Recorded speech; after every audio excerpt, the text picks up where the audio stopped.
What's up guys, JV2017 here, and today we're looking at the list of achievements for the upcoming Nuka World DLC pack. Just like Far Harbor, Nuka World has 10 achievements, 4 of which are story related. This time around I think we get some great insight out of these descriptions and pictures for each one. If you're worried about spoilers with the story achievements, don't worry because I'm saving those for last and I'll give you a heads up when we're in spoiler territory.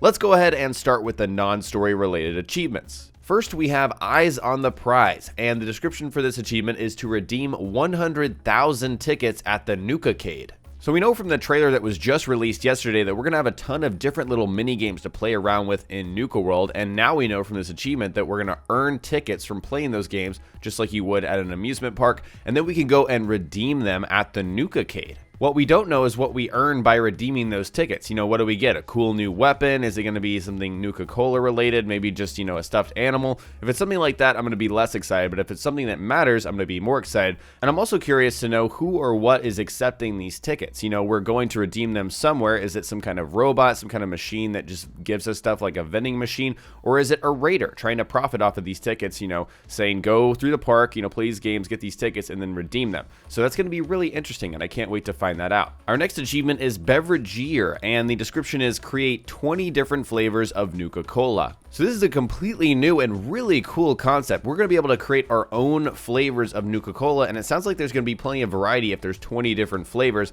And again, these achievements probably, most of the time, they're not, the absolute limit. Like 20 is probably not the limit. We're probably going to be able to go beyond that. There were some little clues throughout this trailer that kind of pointed to some idea like this. For example, some of the ghouls were different colors, and also there was an orange Nuka-Cola at the very beginning of the trailer, as well as a Nuka-Cola orange sign at one point in front of the World of Refreshments. And so there were some kind of nods to this, and it makes sense that we can create our own flavors of Nuka-Cola, and I'd love to have different effects come with that. With Nuka-Cola you get caffeinated if you're on survival mode, you get AP. I'm wondering what else we're going to get from these new flavors. Our next achievement is Raiding for a Living, and the description is complete 12 quests for any Nuka World Raider gangs. This one is actually super exciting to me for a few reasons. First off, it's complete 12 quests for any of the gangs. Number one, 12 is a pretty high number, and I really hope these are not just Radiant quests, because Bethesda should know how we feel about that by now with Preston sending us to random locations. I really hope it's just not fetch quests that have no, context or anything like that.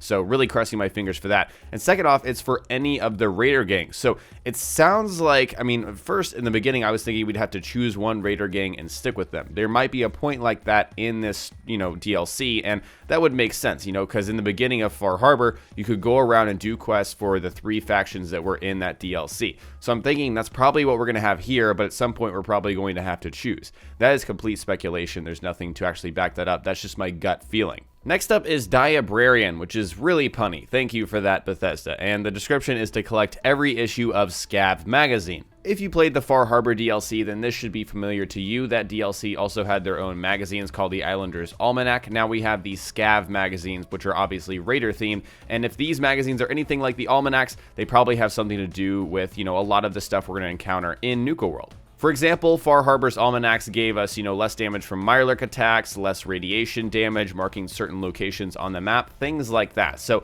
I'm sure we can expect a lot of the same, maybe less damage from raiders. Maybe one will mark locations on our map just like Far Harbor. There's a lot of different ways these could go. Next is Hostile Takeover, and the description reads, establish 8 raider camps in the Commonwealth. And as we knew from the description for Nuka World before we got this trailer, we were going to lead lethal gangs of raiders to take over settlements in the Commonwealth. And some thought, hey, maybe we're not going to actually go back to the Commonwealth. That's just some, interesting wording there. But no, we actually confirmed from this trailer that we're going to be able to take certain raider gangs back to the Commonwealth and take over settlements just like we saw in Sanctuary Hills in this trailer with the pack. And so this is going to be really interesting. 8 raider camps is a pretty good amount. We know there are 30 settlements in the base vanilla game of Fallout 4. And so if we can take over almost a third of them, that's pretty awesome. And maybe we can take over all of them. I'm really interested to find that out as well. Our last non-story related achievement is All Sugared Up, and it's to defeat 40 Nuka World creatures while under the effect of any Nuka-Mix flavor. So this kind of goes along with my theory about Beverageer. I'm sure you can make all these different flavors and they will give you different effects. And so this is saying as long as you're under those effects and you defeat Nuka World creatures,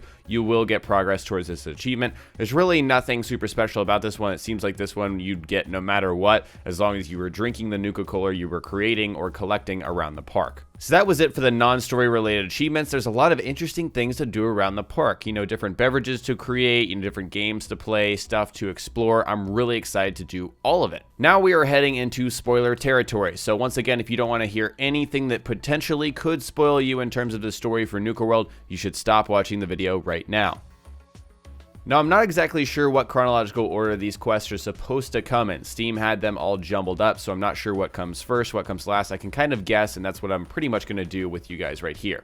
First is Taken for a Ride, and the descriptions for all these are just going to be to complete that quest, because that's how story achievements have always worked in Fallout. So we can just tell from the picture right here that we have this sole survivor kind of sneaking around, being careful with some bear traps on the ground, along with a raider who's kind of jumping and smiling. This could be a specific raider character, we don't really know. It could just be a general raider in the game. My completely speculative guess is that the first thing that happens in Nuka World is we travel there and then we get beat up or we get kind of kidnapped and taken, and then we're sent through some kind of gauntlet or some kind of test to make sure that we're up for Nuka World. That kind of makes sense if this is the first quest. Once again, I'm not exactly sure on that, but I think that kind of makes some sense. Next, we have Grand Tour, and the little icon for this is the sole survivor dressed in raider garb now, with a few other raiders kind of smiling at each other with that flag in the background. So this could be a number of things, but in my opinion, this signals some sort of acceptance by a group of raiders. Maybe it's not all of them, maybe just a small group of them saying, hey, you know, Soul Survivor, you're in.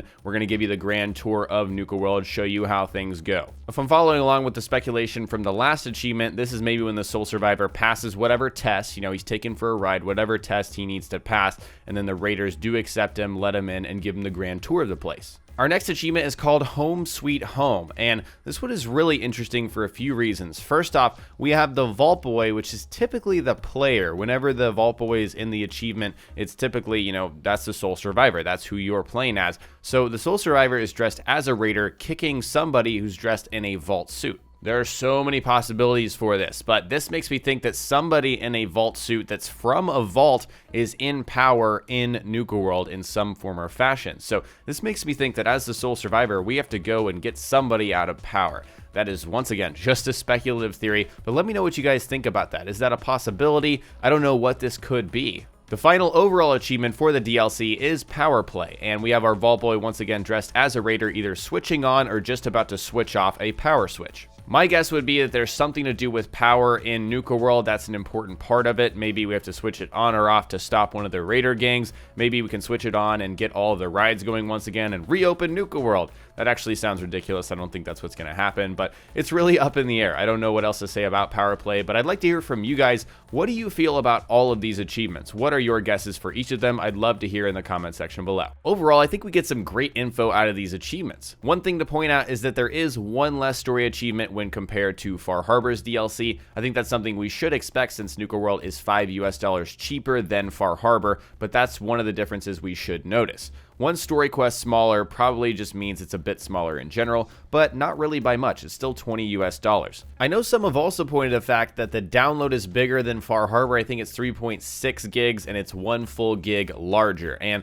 the most likely explanation is that Nuka World features a ton of brand new assets and geometry that wasn't in the game already. Bethesda were able to repurpose a lot of the vanilla Fallout 4 structures to use in Far Harbor because the setting wasn't that crazy different. And when you compare that to Nuka World, we have roller coasters, fun houses, castles, old western saloons, all kinds of brand new stuff, and that takes up a lot of space. So that's the most likely explanation in my eyes for the larger file size. So once again, I'd like to hear from you all in the comment section below. Any other predictions for Nuka World that you can gather from these achievements? I'd love to hear them once again in the comments below. Alright guys, today I shared the achievements for the upcoming Nuka World DLC pack. Next time we will cover more Fallout on my channel, so stay tuned for Fallout 4 tips and tricks videos. If you learned something new or enjoyed this video, remember to hit that like button, I would really appreciate it. And don't forget to subscribe for more Nuka World coverage, Bethesda.net mods, and general tips and tricks videos. I plan on breaking down more of the trailer in more in depth, so that's what you'll be seeing on the channel over the next few days. Talk to you guys next time. Peace!